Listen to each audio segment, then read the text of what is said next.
Welcome to today's webinar. We're really excited to have the folks from the HPDC here with us today, and this is not the first webinar we've done together. We tend to have a lot of fun. So today we've crafted a webinar to get the big picture story out there for people who are getting started with transparency and material health. How do you go about it? What does the process look like?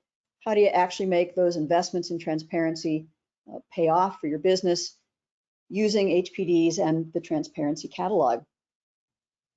I'm really honored for Wendy and John to make time to do this webinar with us. Hi, Wendy. Hi, John. Delighted to be here, Hi, Terry. Thank you so much. Welcome, everyone. Yeah, so what we're going to talk about today is how we've been advancing the technology and the tools that we've been building individually, and then how we're using them together to help both manufacturers and architects, engineers, contractors, and owners to respond to the need for healthier and safer buildings. So one of the things that we are really committed to, and Wendy and I have talked a lot about this over the years, because we have been working together for a number of years, is that we know that what this process is very complicated and it's complex. And so what we strive to do all the time is to simplify the process of transparency reporting, the creation of those transparency reports, the accessibility of them, and what they're ultimately for is to use them to be able to make better informed decisions about products and materials. So that's going to be a big part of our focus today.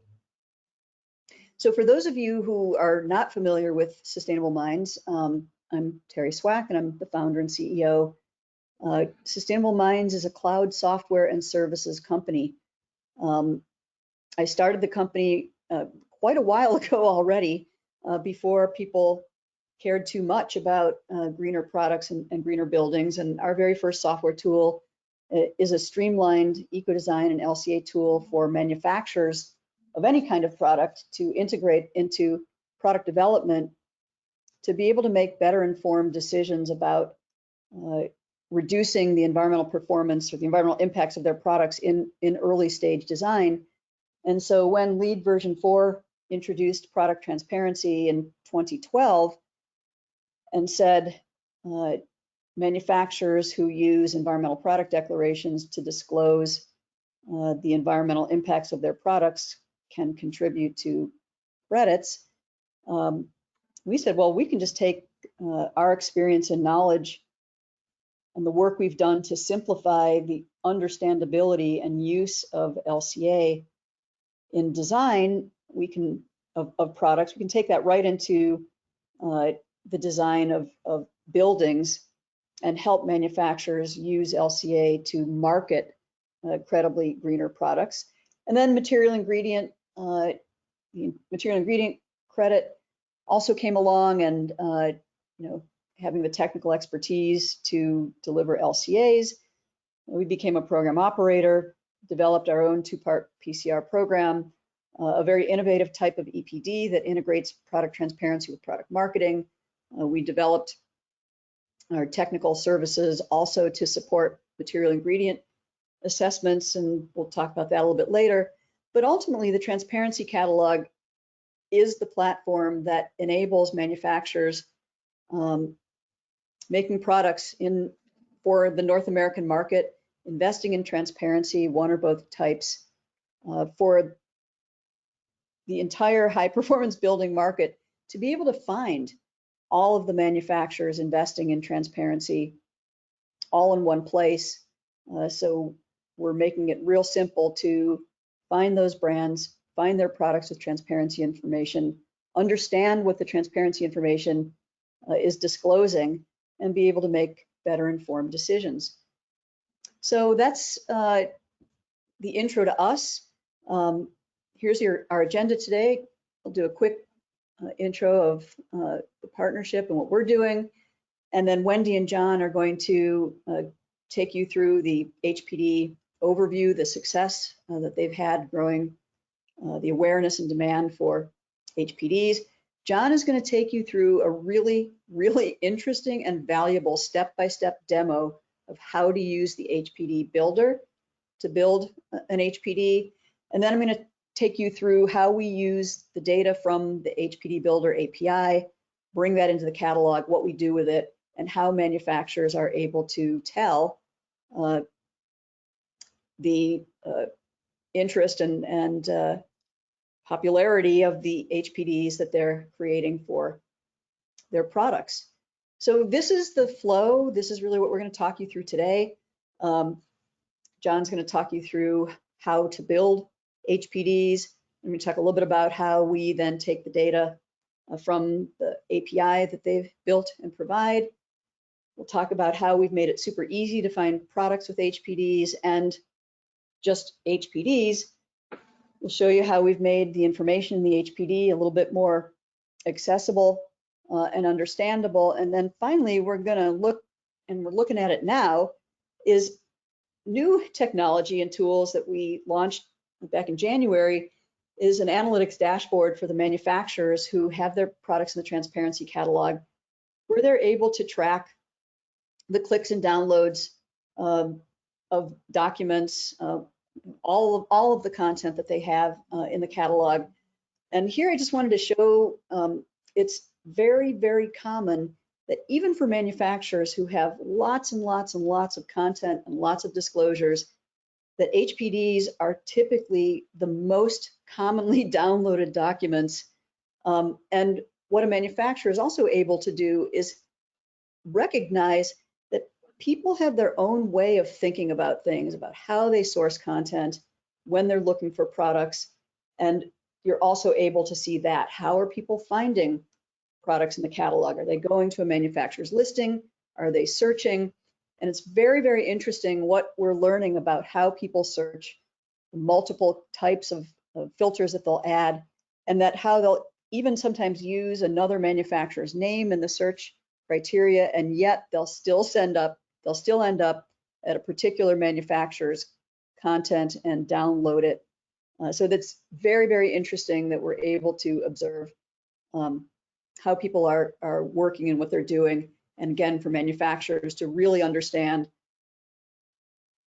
how are their investments in transparency, really paying off for them in the marketplace. So with that, I'm going to turn it over to Wendy and John to talk to you about the HPDC and the HPD Builder. Wendy.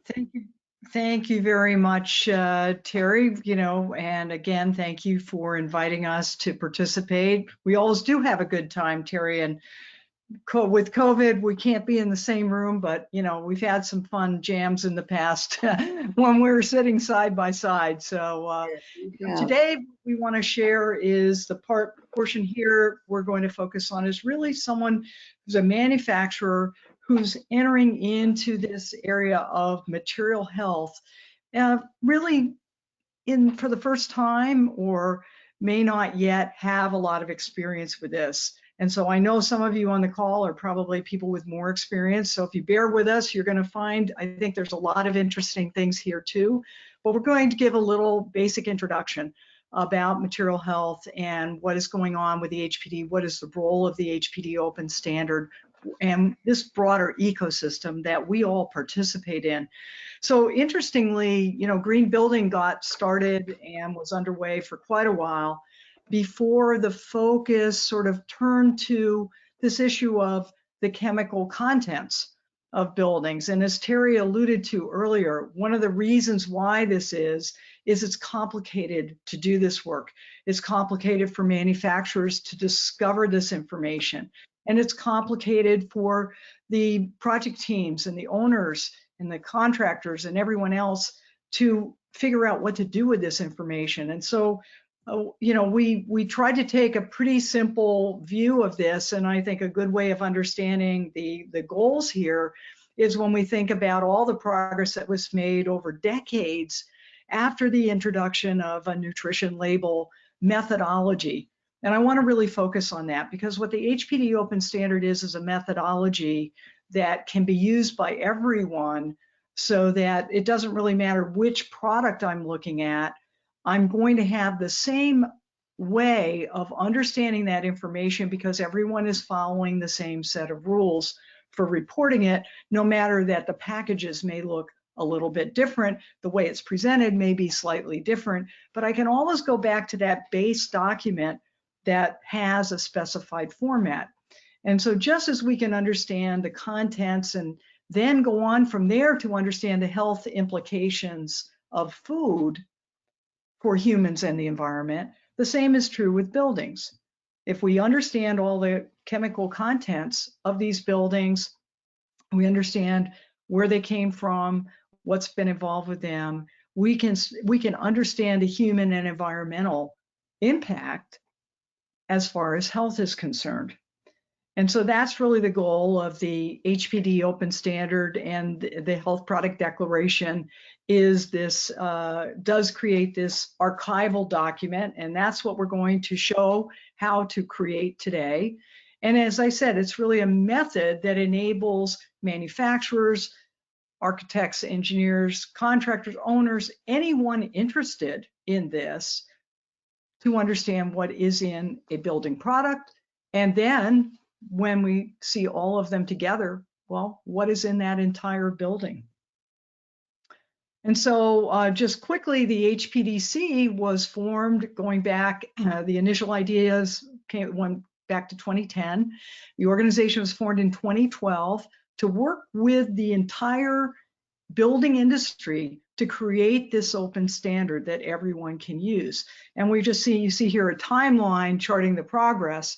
And as I mentioned, this archival document, the HPD report, that no matter what other certification or rating you might have, the concept is that every product would have an underlying HPD. And as Terry said, we've spent a lot of time, and this is John's specific area of responsibility, is to think about how to move that information so that we also use that reporting system to remove a lot of the redundancy and duplicative effort of reporting something in this way, that way, and the other way. And we try and substitute that with a reuse model. So I can reuse that information. Why? Because it's based on a standard. And so what the HPD Open Standard is there's a format, there's a detailed set of instructions, and then we also complement that. This is an emerging area. Any of you that are working in it know that this is not, all discovered and completely set in stone. We're quite a distance from that, but we're making rapid progress because so many now are contributing their efforts, literally hundreds of manufacturers approaching over 1,000 almost, and then really thousands of project teams are already doing this work. And so we want to enable that rapid learning, and that's what our best practices document is about. And so what the HPD Open Standard does is it specifies the reporting method, the disclosure method, the transparency, and it gives manufacturers the opportunity to start where you're at, because you see all these question marks here. How complete can it be? What inventory method? These are all things, and John will show you how the HPD Builder can guide you through that set of decision processes. But we want everyone to be able to get started. So even if you don't have all the data today, it doesn't matter. You can get started with what you do have. And you can start immediately to get feedback about that and use that with your customers also, the project teams and so on, to find out what's really important to them about the disclosure. And as I've said, it's a way of thinking about plug and play. We see here from the electronics industry, I myself came from that industry and experienced what a difference it made when we came up with one way of connecting devices to computers versus 20 different ways. Each one of those was a standard, but it's a lot more complicated than if we have one method. And that's what we're really trying to get to with the HPD Open Standard. And in order to do that, we engage the entire ecosystem. So on our technical committees and in all of these interactions, we have really all of the people who are focused on in North America today, and we're working with people in Europe and other parts of the world as well to come together and agree on this open standard, and then everyone can then go on and use it throughout the entire ecosystem. And our goal is this free-flowing open universe of information that everyone has access to. Now, reporting the information is just really the first step, but if you don't report it, then we don't know what's in the product. So it is really important for everyone to take that step and for people to start getting feedback. I just want to touch quickly on the idea of circularity, because this is something that is gaining a lot of traction, in our mindset about what green building means, regenerative design, a lot of resiliency, all of these areas, and of course, great concern about the sort of waste that can occur through disposal of things like plastics and so on, where they start to work their way into our entire ecosystem around the globe. And so it's very important for everyone to know what is in a product. If it's going to be reused over and over again, understanding those contents and enabling manufacturers and project teams to select the healthiest and safest alternatives has more and more value the more often we reuse those products. So a published HPD report looks like this. This is our current format. It will show you the product content and the associated health information. Again, it's not a rating or a certification. It's a reporting document. It's an archival document. And this information can be shared and is shared with many other systems. And so there are a number of areas that are, all of these are specified, and John's going to take you through it, but I'm just going to show you in the document itself. So there are methodologies for specifying the product and manufacturer, the CSI classification. This is something we've worked very hard to try and make a much more standardized presentation of that information. As I mentioned earlier, different ways of reporting what's in the product so that you have choices based on the information you have. What level of transparency? So handling confidential business information is something that we allow manufacturers to do based on the agreements that they have with their suppliers. And then this health information, which is based on hazard reporting. We don't have time to go into this today, but we use the green screen methodology as the basis for the human and environmental health hazards that are reported in HPDs. So the end result is that if you manufacture a chair, you're going to be able to create this document that comprehensively will show what are the contents, what are the associated health information, and then you will have a document that you can share with anyone. And also, as Terry said, we have this set up so that we can share this information electronically and go on to do additional analysis of it. And so you're probably wondering at this point, well, how can I create an HPD? So let me introduce John Geyer, who is going to take you through that process. John? Thank you, Wendy. And as I get started, I want to say that there's a lot of information that we're trying to convey today, and I'm going to be going through it very quickly. So I want to remind everyone that the recording of the webinar and the slide deck will be available. And I also have a screen at the end of my presentation that lists some other resources. So I encourage you to reach out to our website, where we have a support portal where you can ask questions about how to get started. We also have a manufacturer's guide that walks you through the HPD Open Standard and how to create an HPD. And then get started in the builder. So to move on to the builder.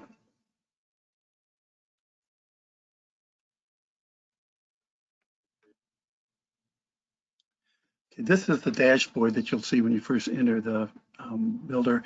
If your account has multiple companies in it, you'll see multiple workspaces.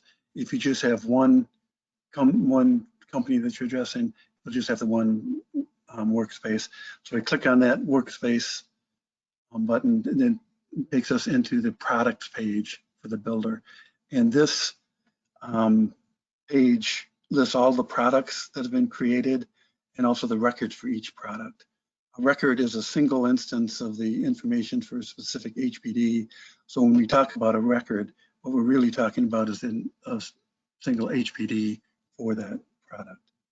So we have some products in here, but to add a new product, you just click on the new product button, which takes you to this create new product screen. And then you simply put in the name of the new product and then click the create button, the create product button. And it shows you your new product. And then when you create a record for that product, you're asked to choose between a nested material method or a basic inventory method.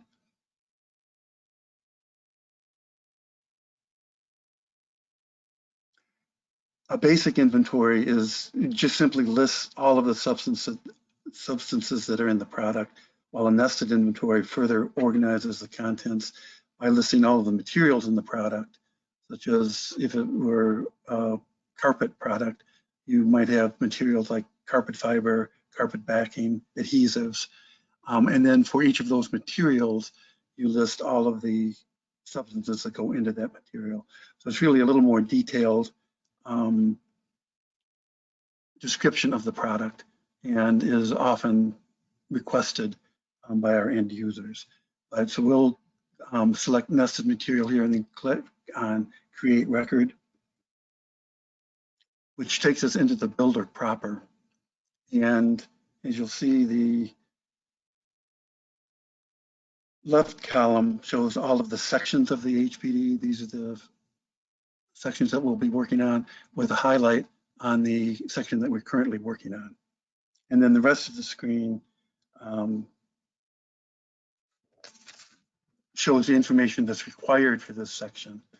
And you fill that out to go forward. So the first item here is a MasterFormat classification, which is fairly new.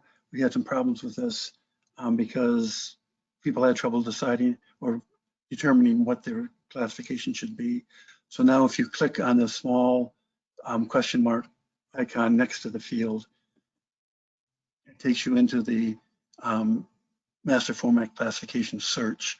And the way you use this screen is that you start typing out the product type for your product. And when you click on search, it lists all of the options that are available. Our product today is a carpet tile. So we come down to this carpet tile and click on insert. And when we do that, it takes us back to the screen with the MasterFormat classification added. So then you go through and I've already filled out these other sections, but then what you do when you come back here is fill out all of these sections. And if you have trouble with understanding what needs to be in each of these areas, you can click on this larger question mark icon, which will take you to the instructions, which basically just rolls out the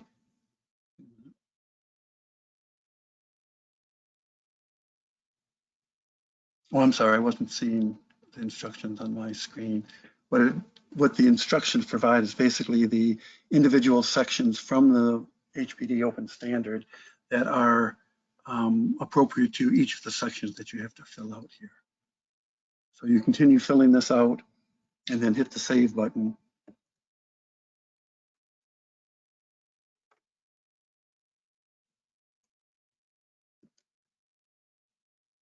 Which takes you to the next section, which is the VOC content data.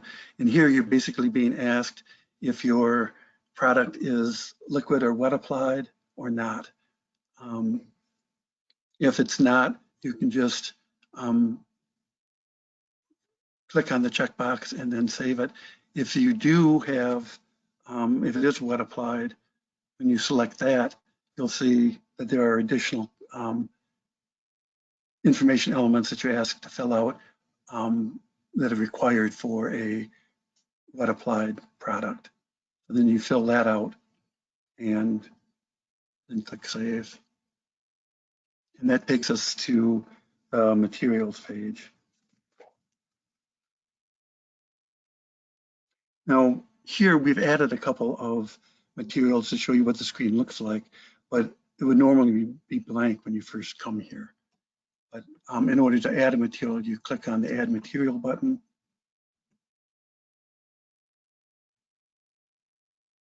And it takes you to another add screen, and you fill out all of the information that's required for the materials. And I'm not going to go into detail on all of that, but again, the instructions are also available on all of these pages. So if you need help, you can do that. So you fill out all of these information elements and then click Save. And then we also have another way to add materials, because you're able to, if you have a material that is used in several of your products and it's pretty much the same in all of them, you can save that material to a material library in your, what we call a factory. And then you can use that whenever you want. What you do here is start clicking in the fields, and as you type in the material you're looking for, it will populate all of the available options, and you just click on the one that you want to add, and it's added to your record or your HPD. So then moving on. So once you have your materials added, the next step is to adding substances. Here again, we're showing some substances that are already added, but the screen would normally be blank. And again, to add a substance, we click on the Add Substance button to go to, and it shows the 3 types of methods for adding the substance. What we're going to do is just click on the substance lookup, because that's the most common and the most direct way to do it. So we click on substance lookup, and that takes us to this screen where we again start typing in either the substance CAS number or the substance name that we're looking for. And as you populate this field, the options available are presented to you, and you just click on the substance that you're looking for.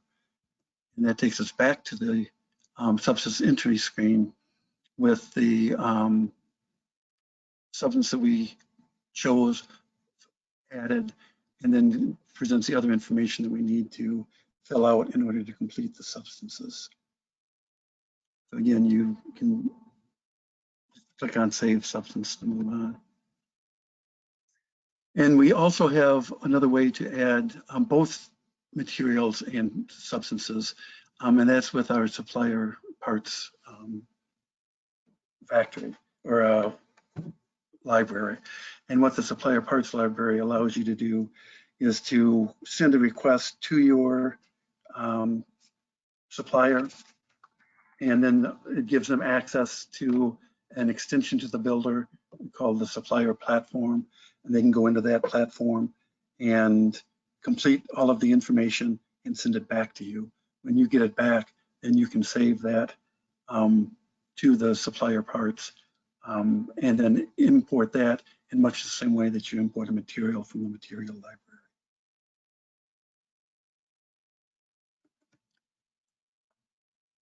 So the next section after substances is certifications.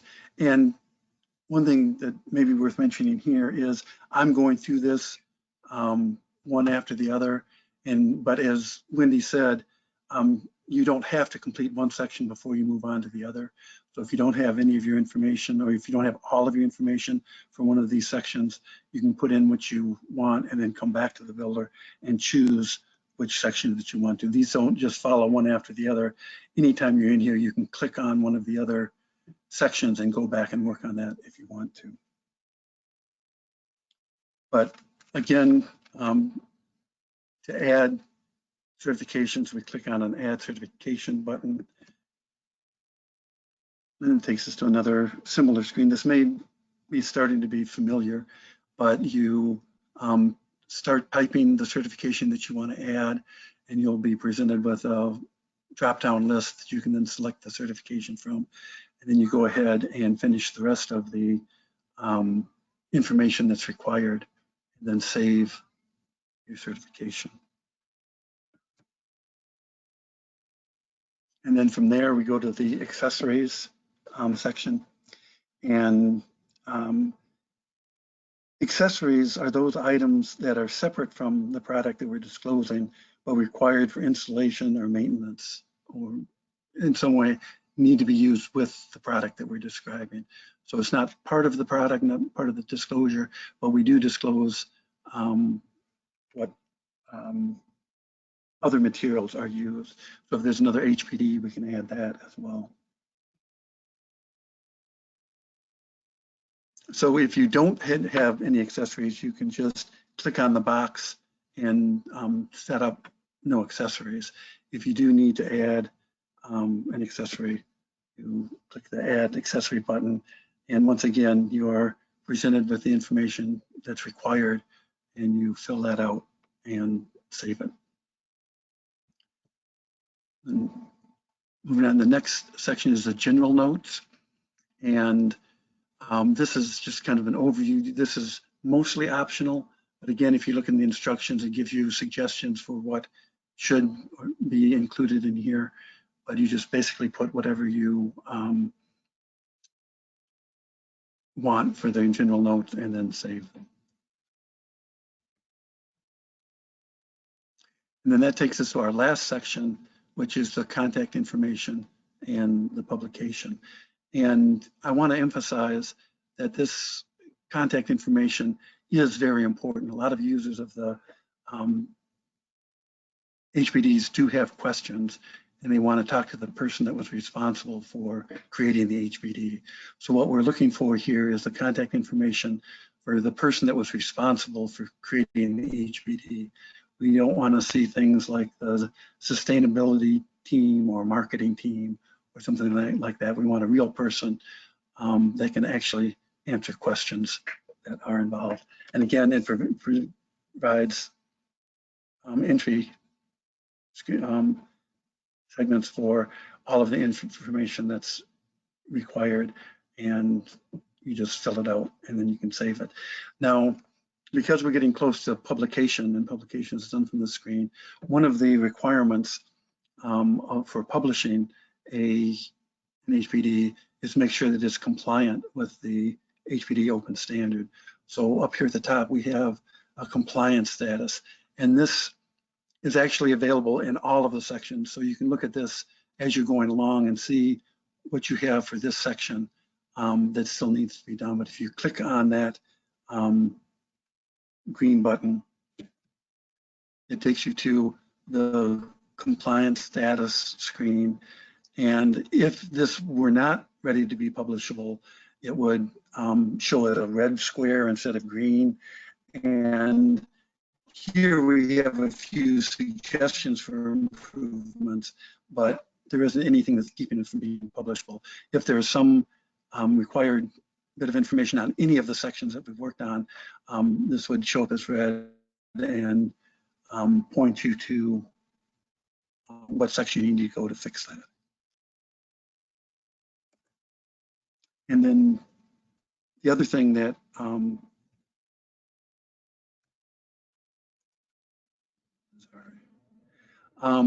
the other thing that's available from the screen is the preview button. And what that preview button does is allow you to look at the current state of your HPD. So as you're starting to fill it out, oops.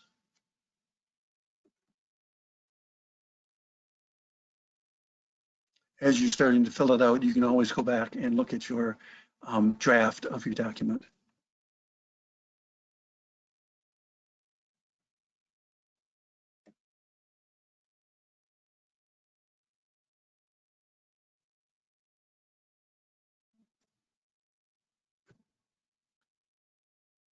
I'd actually look.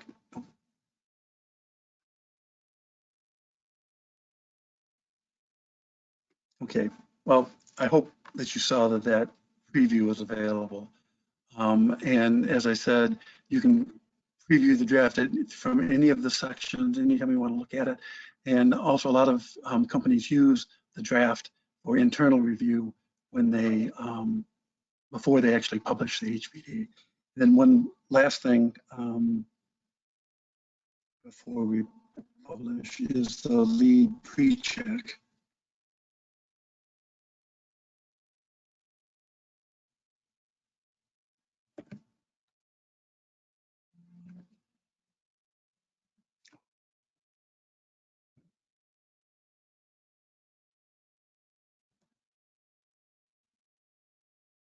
Okay, well, I'll just go from here and say that you can run a lead pre-check, which adds some additional information beyond what's required for a standard HPD, and it suggests that it has the information that's required to meet options 1 or 2 in the lead system. So then when you actually publish the publish button, it's automatically published to our public repository. And in that repository, users can come in and search for the information, but perhaps more importantly, all of the published HPDs that are in the repository are also available to our API.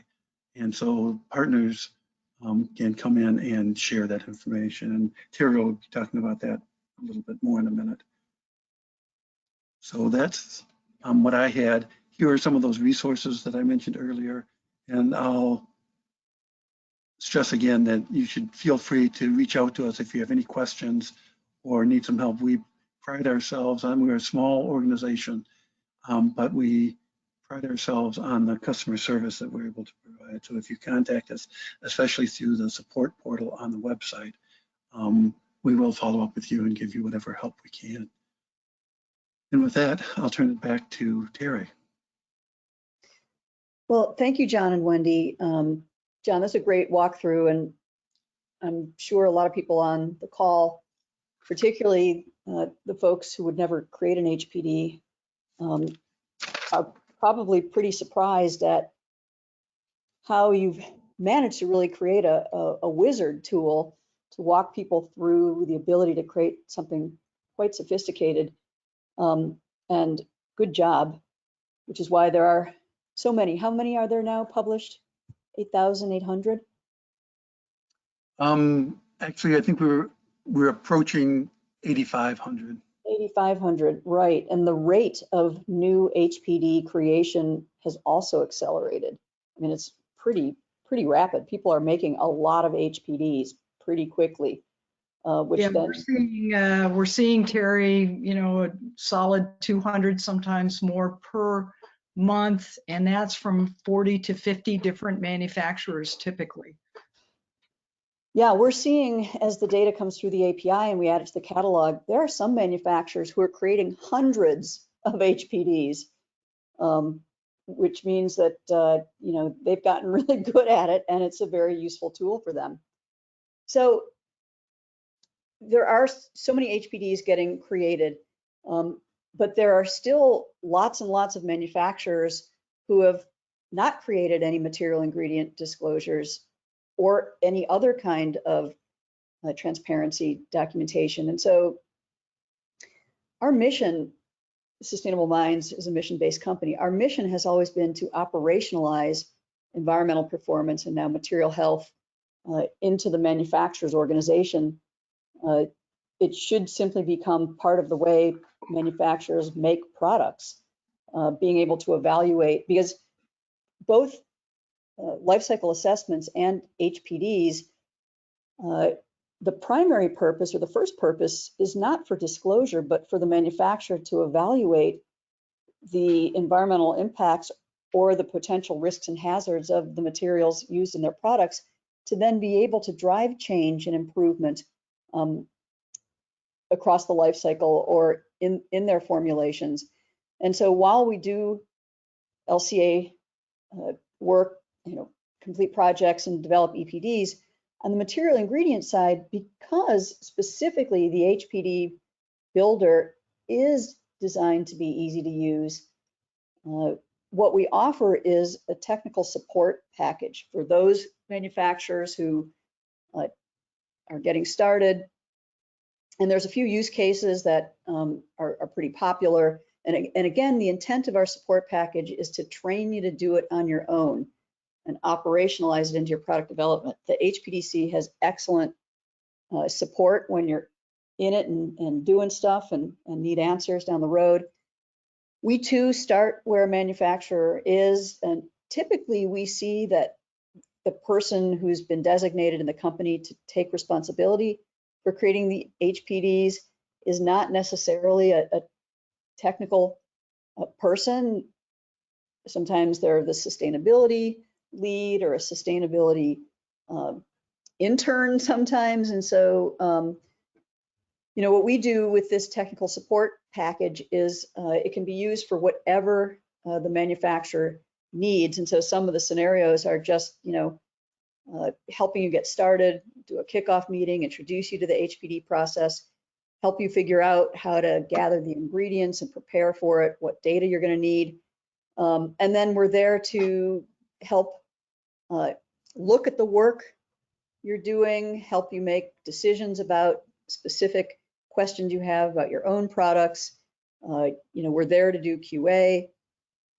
Another use case is an easy way to get started on an HPD is to work from a safety data sheet that your company might already have. And so we'll be able to take a look at it and identify gaps that might be missing to make it eligible to turn into an HPD and ultimately eligible for lead. You may or may not have to reach back out to suppliers for additional data. And another use case is, you know, a lot of suppliers don't really want to disclose the ingredients in the material or the substance that the manufacturer is getting from them. And so we'll often act as a third party who will sign the NDA on behalf of the manufacturer, will receive the material information from the supplier, then add it to the manufacturer's account without having to disclose what the ingredients were to that substance. So, you know, it's something that people feel they just need some help. They want to have a safety net, whether you do a lot of them or just a few. And that's something we can offer and help make even more HPDs get created. So let's talk about what we've done in the transparency catalog to make it possible for people to, you know, quickly find brands and products with disclosures. And it all starts with the transparency catalog is designed specifically to reward the manufacturers who are investing in product transparency, one or both types. And so we have a page in the catalog, and by the way, the catalog is free to use. There's no login. Anybody can use it. You don't have to set up an account. We don't collect user data. We believe transparency and privacy go hand in hand. So, you know, there's no user information that can get somehow leaked or used some other way. So here on this transparency rating systems page, we list all of the green building rating systems that offer credits for one or both types of material of product transparency credits. And we actually link to the credit language for each one. And then below that, we list all of the disclosure types that each green building rating system has determined are eligible to contribute to that credit. So there's only one kind of disclosure that all the green building rating systems have determined is eligible to contribute to the environmental performance credit. It's an ISO 14025 type 3 environmental disclosure, otherwise known as an EPD. But there's a pretty long list of material ingredient disclosures that have been identified. Some of them are rating systems. Some of them are straight up disclosures, as Wendy spoke about, an archival document. And then there's different types of or levels of disclosure that have been identified, again, as eligible for these different credits and different options in the credits. So you'll see here in the table that we keep current with the credit options and the eligibility. And everything that you're going to find here are the rules that we use to build the filters in the catalog. So if you're looking for a product that meets, that you're going to want to be able to contribute to a rating system credit, our filters are at the credit level. So you'll be able to filter on that credit type, the option, and find products with disclosures that meet that requirement.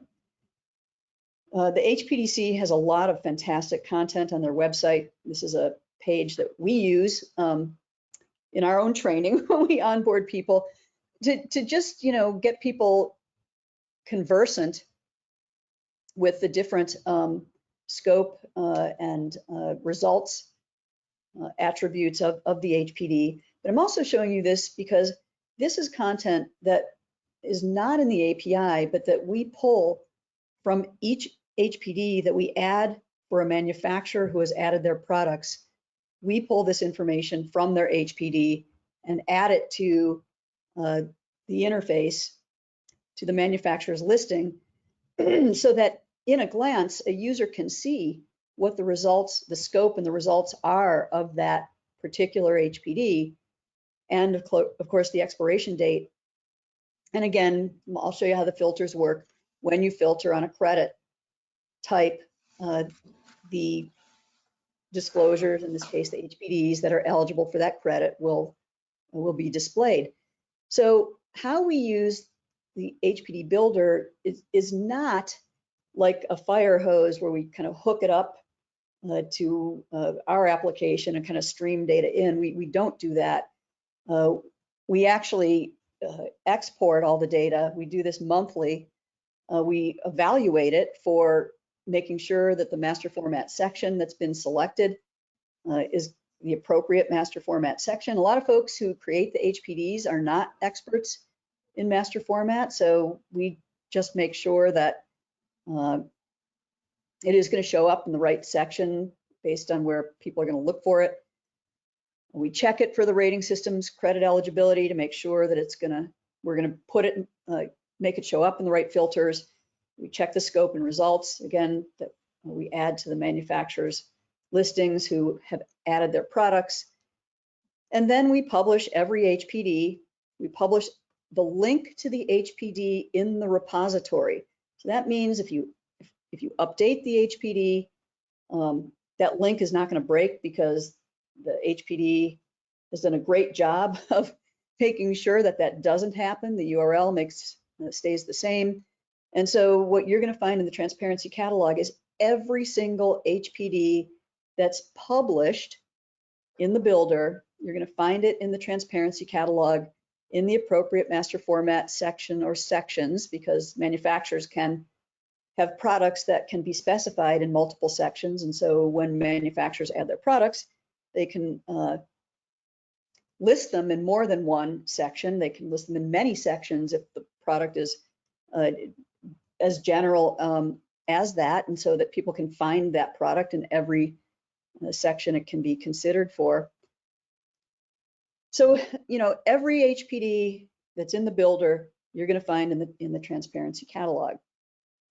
We also have this handy tooltip because we don't expect that everybody will understand the alphabet soup that we're displaying in the listing, but people who do understand HPDs, and as people use the catalog more, they get familiar with what those terms are and what we're disclosing there. And we always link to the source of the information. So that's going to take you right to the HPDC website if you want to learn more.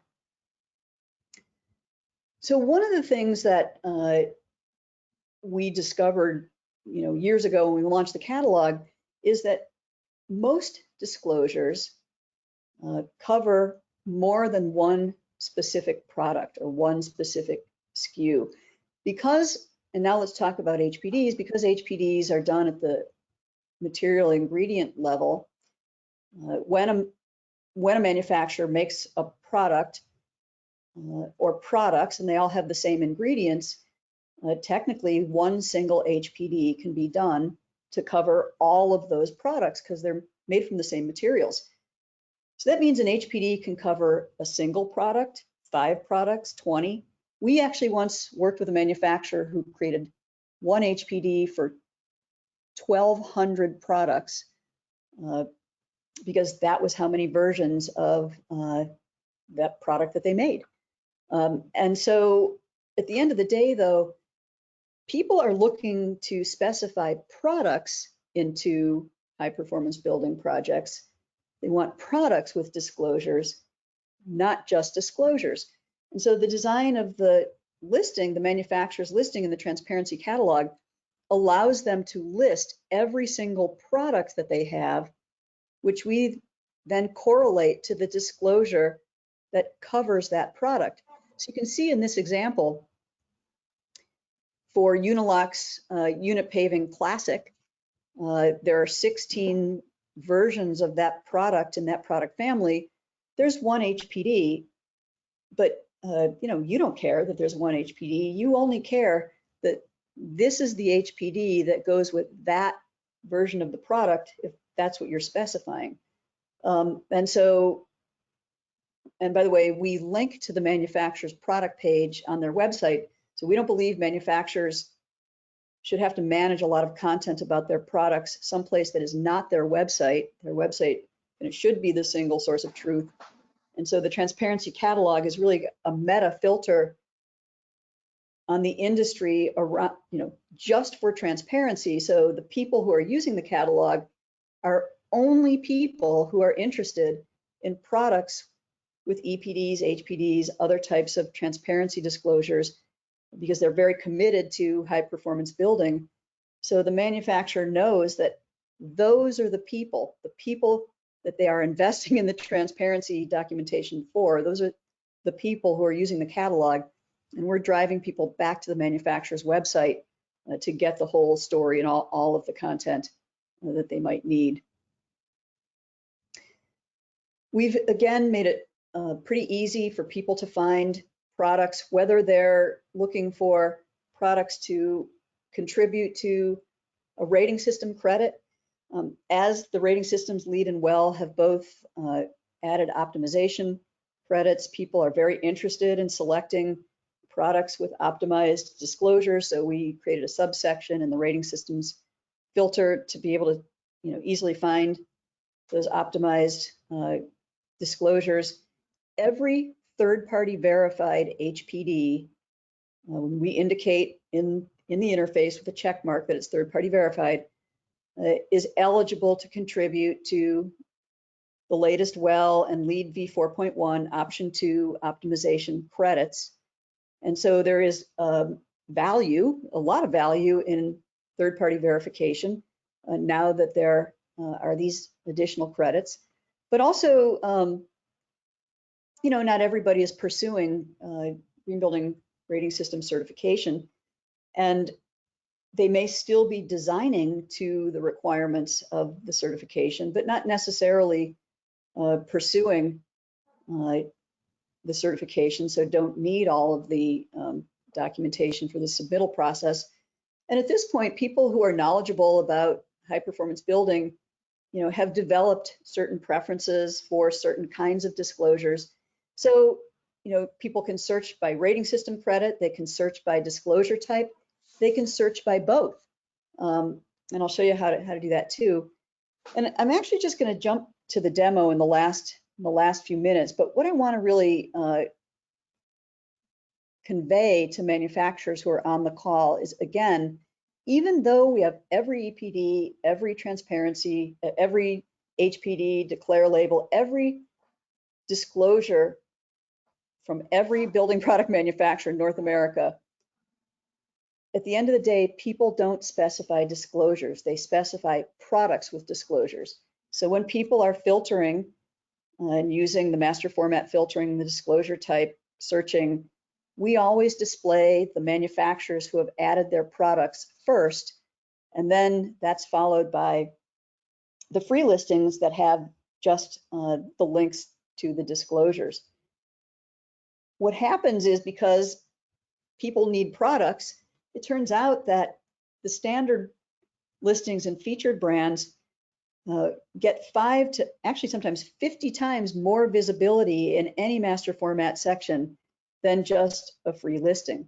So we have a whole suite of deliverables that comes with the Transparency Catalog annual subscription. So the listing, the analytics, the webinar series, training and support to really help manufacturers get the most out of their investments in transparency.